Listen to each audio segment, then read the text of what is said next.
Good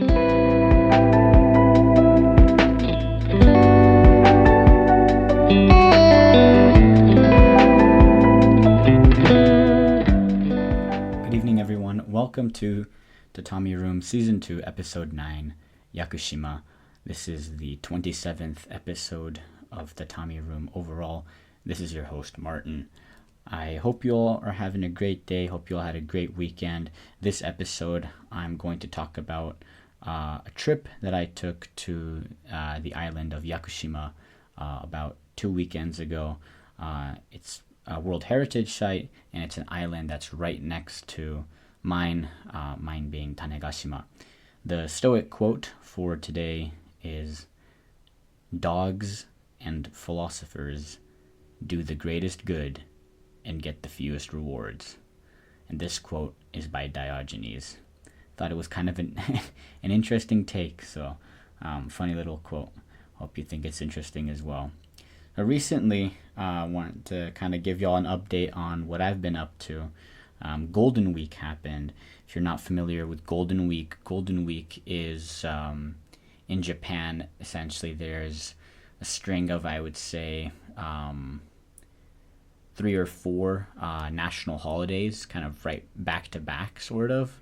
So a lot of people use that time and they take some days off here and there, make it kind of an extended vacation. Essentially, it's a time in Japan where a lot of people travel, a lot of people have time off. So a lot of my teachers went back to Kagoshima just to hang out with their families or friends, and I decided to take the opportunity and head down to Yakushima. Things are sort of back in full swing now after Golden Week. You know, everyone had that chunk of time off, and things are getting back to usual, back to normal.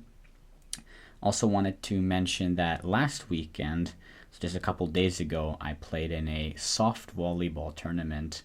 So soft volleyball, essentially just a bigger ball is used, and it's quite soft.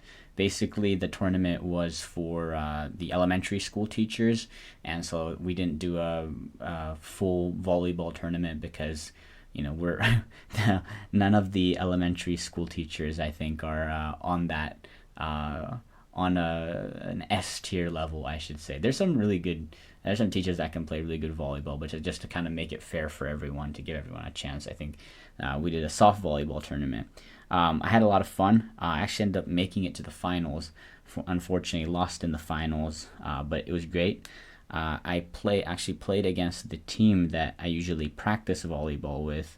So I usually practice volleyball with one of my elementary school, the teachers from one of my elementary schools. But because the Department of Education also debuted at the tournament, I represented the Department of Education, and I ended up getting matched up against my elementary school in bracket play, and we actually lost against them in bracket play, but we met them again in the semifinals, and we were able to beat them, and so that was pretty great. In other news, I have to dial in quite a bit now. I'm facing a fairly busy stretch. It's kind of ridiculous to me how fast time has gone. Essentially, my N2 Japanese test is creeping up. Got about 2 months left for that. I also have a bunch of things that I need to get set for my move to Chicago, scholarships, applications, and whatnot. So facing a pretty busy time, but I'll be back in 2 weeks with another episode. With that being said, let's get into the main course, that being Yakushima. I'll see you in just a bit. Alright, welcome back. Let's get started talking about Yakushima. No current event section this week, but I did want to talk about what Yakushima is and just describe the island in general before I get into my experience directly on the island. So Yakushima is a small island in southern Kyushu, so southern part of Japan. It's very close to Tanegashima, about a 50-minute ferry ride away. So Tanegashima is kind of a longish rectangular type shape. That's what I would call it, I suppose. And then Yakushima is more like a circle.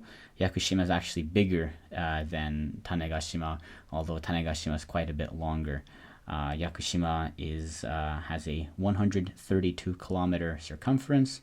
I don't know if that says anything to you, but it's not super small. Like, it's not like you can just walk around the island in one day, but it's also not a very big island either. The island is covered by a dense cedar forest that has very incredibly old trees. In fact, these old trees are called, or the cedar rather, is called Yakusugi. So the name is from Yakushima, so Yaku, and Sugi is the Japanese name for cedar. So Yakusugi are the Yakushima cedar trees that you'll be seeing all around the island if you're there. Yakushima was declared a World Heritage Site in 1993, and it was one of the first World Heritage Sites of Japan. The important animals on the island include Yakusaru, so the monkeys, Yakushika, the deer, as well as the loggerhead turtles, which spawn right next to the island. Yakushima is one of the most important locations for loggerhead turtles spawning. Yakushima is also home to the forest that inspired the setting for the Ghibli classic, Princess Mononoke.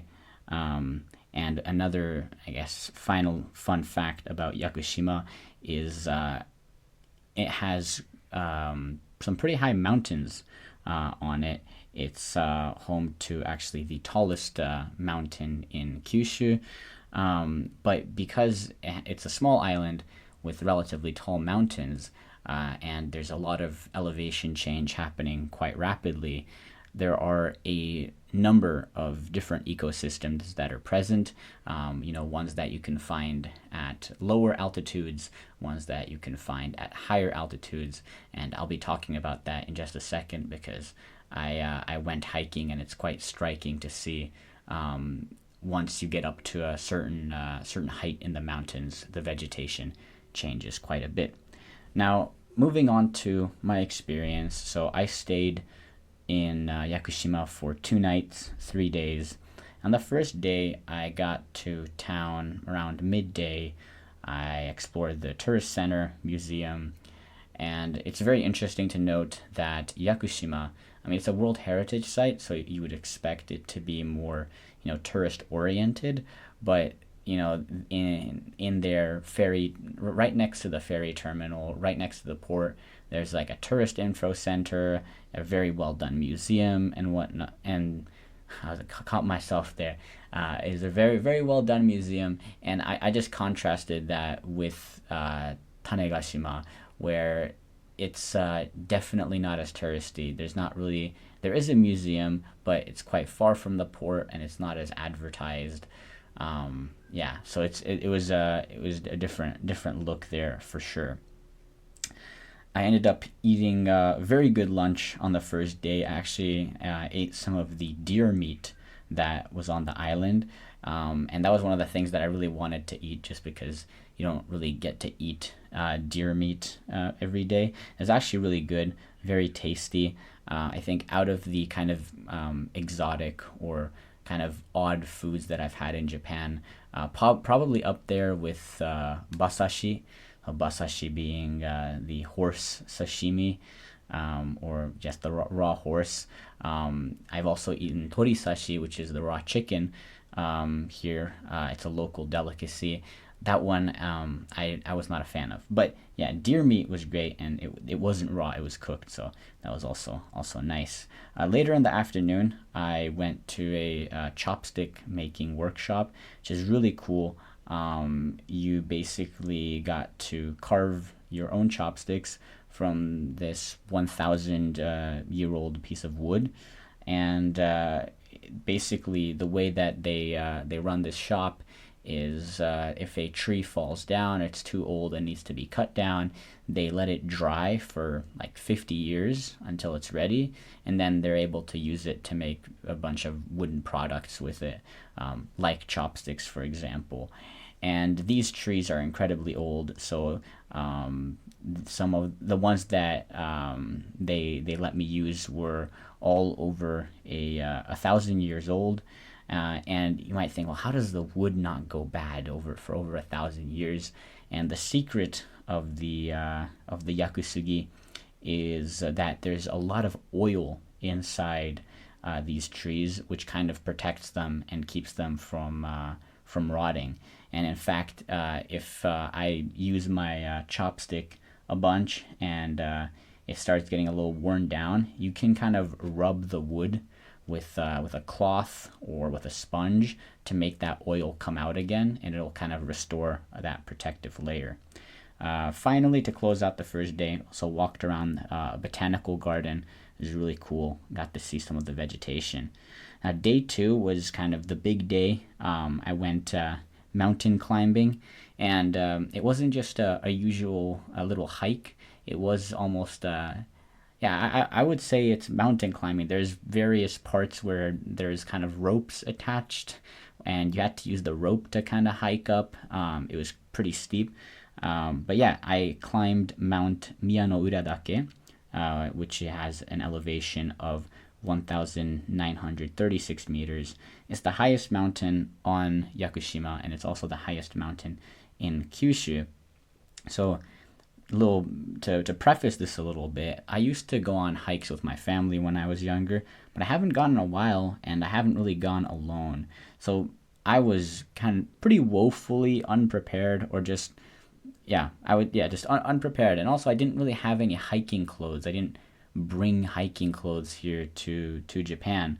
But with my luck, the weather ended up being incredibly bad. It was supposed to stop raining, but it basically rained the entire way through. All of my stuff got soaked.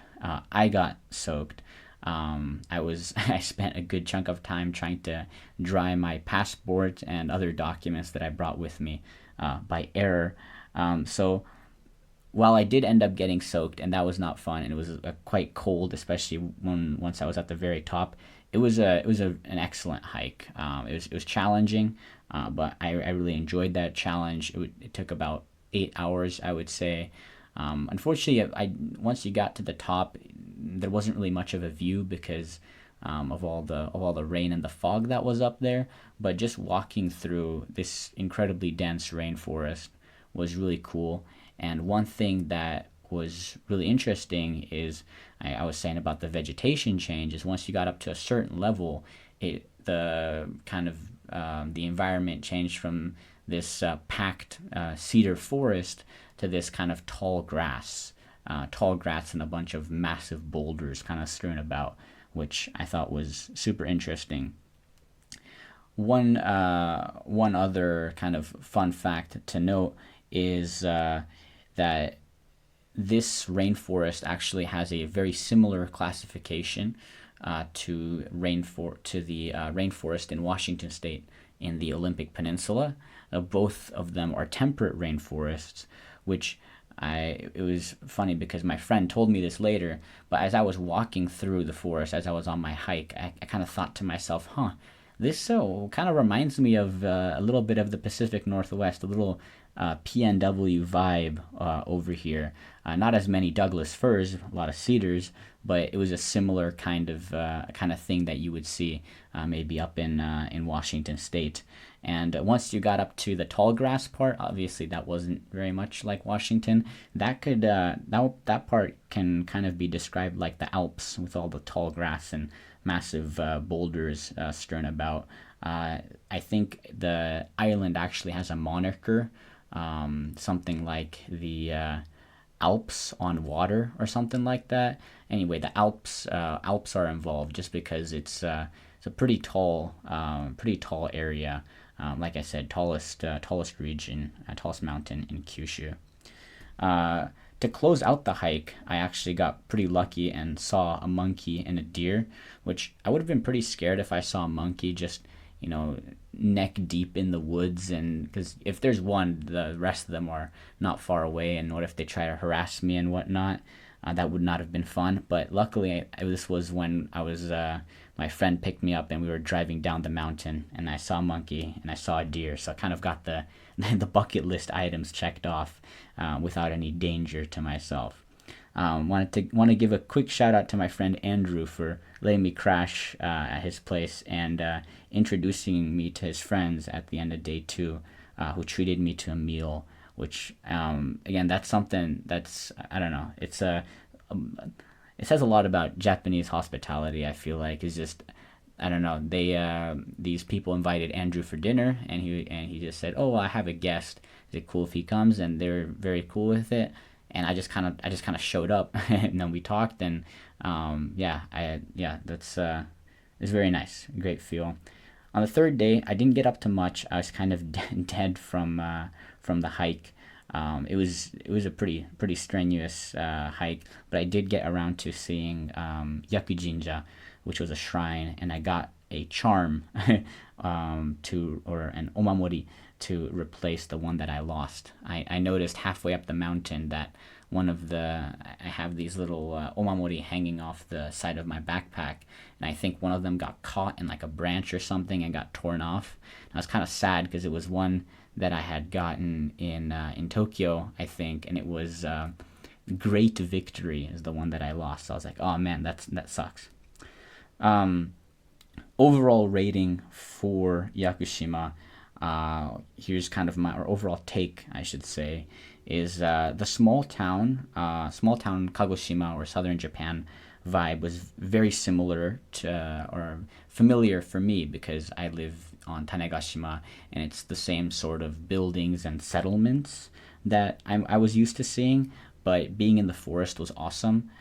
In Tanegashima, it's also relatively small and uninhabited, but there's a lot of farmland and you're never too far from anything, versus here in Yakushima, the island's a circle. All the towns are kind of on the edge of the circle because the middle is just a massive mountain, right? So just being able to, get lost in nature a little bit was great. The forest was extremely dense. It really felt like a true rainforest. I don't know. It's a little hard to describe, but the trees kind of felt like they were creeping up on you. So overall, I'd say I had a very fun time, and I think if you're an outdoors person, it's Yakushima is great. If you're in Japan and you really love the outdoors, you want to visit a place where a lot of Japanese people come on vacation, come to Yakushima. It's a little hard to get to. It's in the south of Japan, but I think compared to Tanegashima, it's a little bit easier since there's actually flights from Fukuoka and Osaka airport, if I'm not mistaken, that fly into Yakushima. Whereas with Tanegashima, my island, I think the only airport that services it is Kagoshima. So I think if you're in Osaka area, then flying down is definitely worth a visit, especially if you like the outdoors. It's Yakushima is a very unique place. That's what I'm gonna say. There's not really any other place quite like it that I've been to, so I would really recommend it. With that being said, I know it's a little bit of a shorter episode, but I'm gonna cut to the closing section, and I'll see you in a minute. All right, thank you all so much for making it to the end of the episode. Your word of the week is hissho. Hissho. It's made from two kanji, the first being kanarazu, which kind of means surely, and the other being katsu, which is win. So this hissho means, as you would expect, certain victory. And I bought this omamori, or the reason I chose this as the word of the week is this is the name of the omamori or charm that I bought at Yakujinja to replace the one that I lost. The one that I lost was Great Victory, which is Yusho. So that's, I guess, two words for you. Hissho, which is certain victory, and Yusho, great victory. I guess it's a question for y'all. Would you trade Great Victory for certain victory? I feel like I honestly would have I'd want to strive for great victory rather than the certain victory, but I like the new charm that I have. So I'm just gonna take that. Now the stat that I chose for this week is 2,000 to 7,200 years old, and this is the age of Jomon the massive cedar tree on Yakushima, 2,000 to 7,200 years old.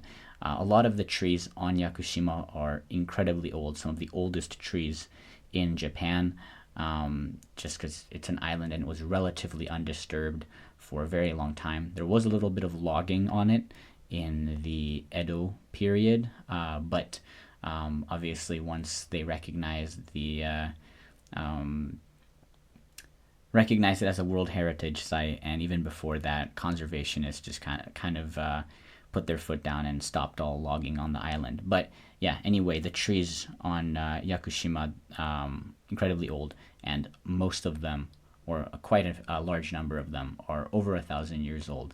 And then obviously there's some like Jomon, which is just ancient. Anyway, thank you all so much for listening. I appreciate every single one of you that tunes in and listens to me talk. You all know the drill. Per Aspera Ad Astra. I will see you all in 2 weeks' time.